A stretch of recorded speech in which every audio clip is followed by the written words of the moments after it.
That Randy Couture? Ooh, oh man, that's a legend right there. Let's go talk to him. Here with the legend himself, PFL broadcaster Randy Couture, and of course former champion in the UFC, also a Hall of Famer.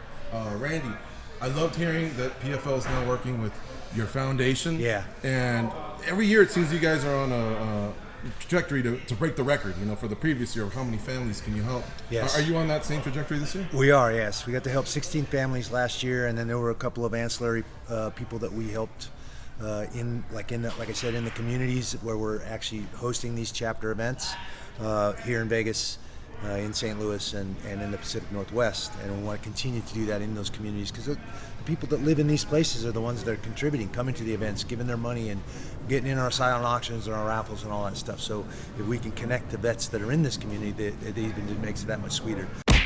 Switching to PFL, it's pretty unique that the broadcast team, I was thinking about this, you all have experience with one-night tournaments.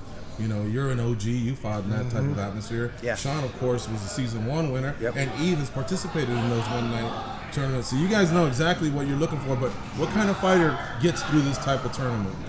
I think the guy that's unflappable. No matter what happens, he stays calm, cool, collected. He knows when he needs to spend his energy and when he doesn't. When he can coast or rest. I think the guy that is well conditioned and conditioned to go a 5-round fight, because that's basically what they're doing. They're fighting a 2-rounder and a 3-rounder in the same night. What technically changes is the problem solving. There's different problems with the first guy than they're going to be for the second guy. What was really intriguing and interesting to me is some guys like, no, I want to go out and fight that second fight right away. I don't want to cool back down. I'm in shape. I'm ready to go. I don't want to have this break in between these two fights. I want to get right back out there while I'm still hot, still firing on all cylinders. And other guys are like, oh man, I hope I get an hour and a half break. I can cool down and then I'll warm back up and get refocused for this next guy. So that kind of that dichotomy of their approaches to the problem, which is fighting two different guys in the same night, was really intriguing and interesting to me. What kind of guy were you? I was the guy that wanted to go again right away. I didn't want to sit around and wait. If you do get kicked or whatever, those things are just going to get stiffer and sorer the longer you sit around. So I'm warm, I'm ready, I'm in shape. Let's go. Let's get that second one rolling. Could you have ever done 4 like Royce Gracie did that one time? I mean, that would have been an amazing challenge.